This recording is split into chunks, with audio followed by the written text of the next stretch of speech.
So I'm hearing that Pitbull Cruz is said to be the backup plan if Lomachenko and Gervonta Davis don't pan out. Let's talk about that. And let's also talk about how Pitbull Cruz went from probably the least likely fighter to beat the top fighters from 135 to 140. But now they picking Pitbull Cruz to beat everybody from 135 to 140 pounds besides Gervonta Davis. How did that happen? Let's talk about that. But before we do, y'all do me a favor. Make sure you hit my like button, subscribe to the channel, and let's cook on it. Isaac Pitbull Cruz and Gervonta Davis rematch. Now, that was a fight just what? Let's say 7, 8 months ago, 6 months ago. Nobody wanted to see that fight. Everybody was saying, man, we don't want to see no Gervonta Davis, Pitbull Cruz 2. Everybody was saying, man, Tank beat him with one hand. We don't need to see that fight again, right?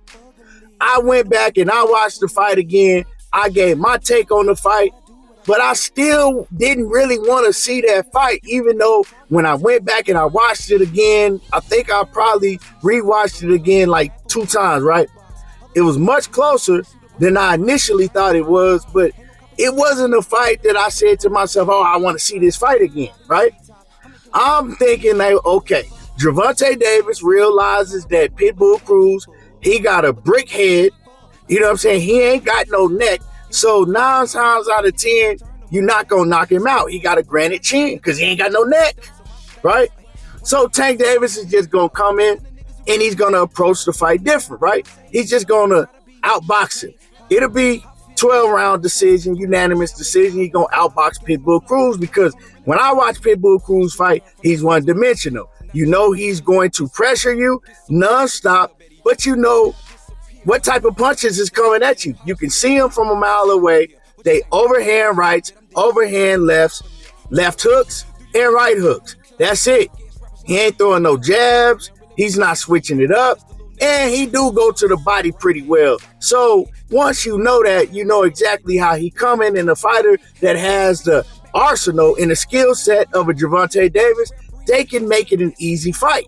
Of course, you know, Pitbull Cruz, the pressure that he put on you, he gonna make it, you know, somewhat of a tough fight. But if you just an all-around boxer, to me, you can make it an easy fight. But the world disagrees with me because the world thinks that Pitbull Cruz is the one right up under Gervonta Davis. And let me explain to y'all what I'm talking about. But before I do that, let me talk about what I've heard when it comes to this backup plan. We all know it ain't no secret that Tank Davis and Vasyl Lomachenko, they've been in talks for a few weeks now. They're trying to make a fight happen for November.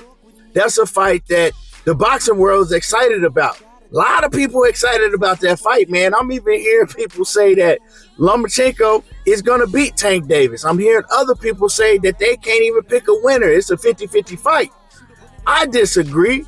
I see Gervonta Davis stopping Lomachenko, and I gave my breakdown. I might get into my breakdown in this video. But, yeah, they talking about a backup plan, right? If Lomachenko and Gervonta Davis don't pan out, we know sometimes it's hard to make fights between Top Rank and PBC. I don't think it's going to be difficult because it seems like both sides want to fight. So I believe they're going to get the fight made. But just in case, I'm hearing that Isaac Pitbull Cruz is one of the top names for a backup plan because seems like the world has changed their mind on Pitbull. Everybody want to see this Pitbull rematch now. I don't want to see it, but when I say everybody, I'm just talking about the majority of fans. They talking about a rematch between Pitbull Cruz and Gervonta Davis. Plus, we know boxing is a business. Then the PBC would love to put that fight together. They was trying to get Tank to fight Pitbull Cruz before because they thought it would sell. That's all it's about. They thought it would sell because Pitbull Cruz has a much larger fan base than he did the first time they fought. And the Mexican fan base, they really got behind Pitbull. So, don't be surprised if you see Isaac Pitbull Cruz and Gervonta Davis rematch sometime late this year, like I said, in the place of Lomachenko, or if not, they still probably gonna fight sometime in 2025, early 2025. So don't be surprised. But I got that fight going unanimously to Gervonta Davis if they do fight. Now, let's talk about Isaac Pitbull Cruz in the fans' eyes. Most of these are casuals, but, they got Pitbull Cruz at the very top of the totem pole when it comes to 135 all the way through 140. Now, let's talk about the fighters that fans are saying that Pitbull Cruz will wreck. He'll run through them. This is what I'm hearing, y'all. Hey, it's crazy to me, but, everybody got their own opinion, right? So, first, we'll start off with the obvious. They say all of a sudden now that Pitbull Cruz stops Shakur Stevenson. And shout out to Shakur, man. He fight this weekend, and I'm looking forward to seeing him show out. But they say Pitbull Cruz, he'll stop Shakur. And I just got to laugh when I hear that, because breaking down the fight, right? It's a horrible style matchup for Pitbull Cruz. I've seen Pitbull fight against boxers.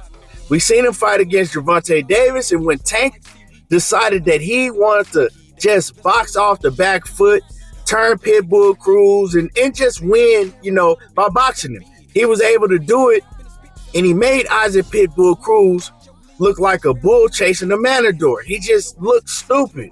And no disrespect to Pitbull Cruz, but, he has trouble with fighters that know how to box and move. And him facing Shakur Stevenson, it's going to get real ugly for Pitbull Cruz, because he's going to walk into combinations all night. He's going to get countered all night. He's going to get turned. He's going to be spinning around. He's going to be missing wild shots. I don't see no chance in hell that Isaac Pitbull Cruz has to beat Shakur Stevenson. It just not happening.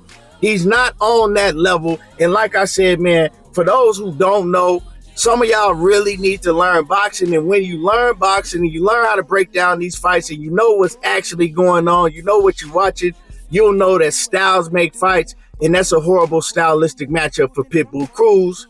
And that's exactly the reason why Pitbull Cruz turned down the Shakur Stevenson fight in the past.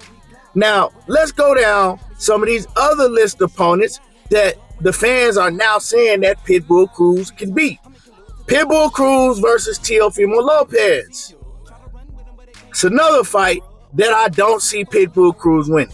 Teofimo, Pitbull Cruz plays exactly into Teofimo Lopez's fighting style where he looks best at. If Teo can get you to come forward, press him where he can fight off of his back foot, put his combinations together, put his whole offensive arsenal together, Teo gonna make you look bad. Now, the thing with Teo, of course, he's gonna get hit a lot more than somebody like a Shakur Stevenson, but he takes a lot more chances offensively. So Teofimo and Pitbull, man, I see it being a closer fight than Shakur and a Pitbull, but I see Teofimo, man, styling on Pitbull Cruz once he figures it out how he coming, and we know how Pitbull Cruz is coming. Yes, Pitbull will have some success against Teo, but all in all, he can't beat Teo. Pitbull is a one-dimensional fighter, and you know how he coming if you know how to box and you have skills, right? So I see Teo winning a decision. I ain't gonna tell you if it's gonna be split decision, unanimous, or majority decision, because sometimes, Teo, he don't be looking all that good. Teo, I don't know, man. He don't bring his A game all the time. But I still got him beating Pitbull Cruz, right? Then you got fighters like Devin Haney. A lot of people down on Devin Haney right now, man. They think Devin is done from what they seen Ryan Garcia do to Devin. But let's take what Ryan Garcia did to Devin out of the equation because we honestly don't know how Devin Haney is going to look when he comes back. Let's just keep it a buck. He might be a shell of himself. I'm not saying he is. I think he'll bounce back eventually, but let's just take that out of the equation, right? Me looking at Devin Haney and Pitbull Cruz, Devin outboxes him easily. Stays on the outside. When Pitbull Cruz closes the distance, Devin is going to grab him and hold him. Devin is going to make him reset, right? Shooting a jab to the body, stand on the outside with his long reach, and Pitbull is going to have a very hard time closing the distance and making it an inside fight with Devin Haney because Devin is so much longer than Pitbull and so much bigger than him. So Devin outboxes him, pretty easily to me, right? Now, if Devin come back a shell of himself, that's a different story. But I'm talking about the Devin Haney that we've seen in the ring that we know. Also, another fighter, Pitbull Cruz versus Ryan Garcia. Now, this is a much tougher fight to me because Ryan gets in the mode to where he just want to bang it out. He want to just get left hook crazy. Now, if Ryan would use his jab, use his distance, and set traps, and wait for Pitbull to come in, he can win. But see, it's a problem with fighters like Ryan Garcia that's looking for a knockout, that don't really use their overall boxing skills to get decisions. It's a problem, right? Because with Pitbull, looking for a knockout is a horrible thing to do because 9 times out of 10, you're not going to get that knockout. Like I said, he got a granite chin and he ain't got no neck. You know what I'm saying? He got a hard head.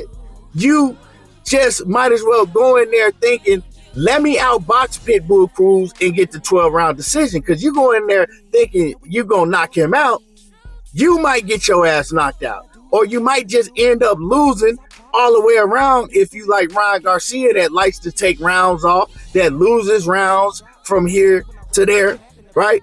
Because he's relying on getting his opponents up out of there. That's a tricky one for me, right? It all depends on what mindset Ryan Garcia comes in the Pitbull Cruz fight in, right? If he comes in there, like I said, just left hook happy, thinking he gonna catch Pitbull Cruz and knock him out, he probably will lose. But if he come in there with a game plan with Derrick James or whoever his trainer would be, right, and uses length, uses jab, uses speed, his power, and put everything together, he can beat Pitbull. He can beat Pitbull Cruz easy. But I'll give that fight a 60-40, and I'm gonna give it to Ryan Garcia. Right now, you got Richardson Hitchens. A lot of people was down on Richardson Hitchinson, right, after his last fight. He fought a pressure fighter. I ain't gonna say a pressure fighter like Pitbull Cruz because this fighter was much bigger than Pitbull. To me, he hit a lot harder than Pitbull because Pitbull is not a one-punch knockout artist. He's more so break you down. I've seen Pitbull get a lot of decisions also. So, he's not a one-punch knockout artist. But that's the jacket that they put on Pitbull, right? That's the praise that they give him because he knocked out Rolly. And this is where all of this stuff is coming from. But we'll get back to that, right? Richardson Hitchens, man. Richardson Hitchens, excellent boxer. He does fade down the stretch.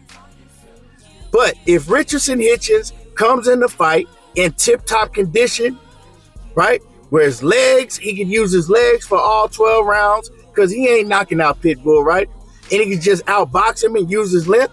Yeah, man, he can outbox Pitbull and he can make it look fairly easy.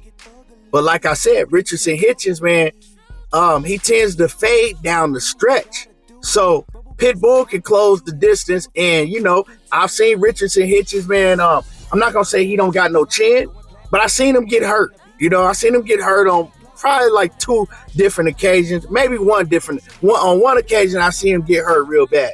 Does Pitbull Cruz have the power to hurt him? But Pitbull Cruz has the power to hurt anybody if you get tired, right? If you get tired, that fatigue sets in. So with Pitbull Cruz and Richardson Hitchens, I would think that Hitchinson, right, would go in there with a great game plan to stay on the outside. I think that he wins enough rounds early on to be able to come away with a decision. But it's a much closer fight than a lot of the rest of these guys, right? Until Richardson Hitchens can show me that, he can be in 15-round shape, right? That's how I feel about that. And then in the 140-pound division, you got guys like Subriel Matisse, Liam Paro.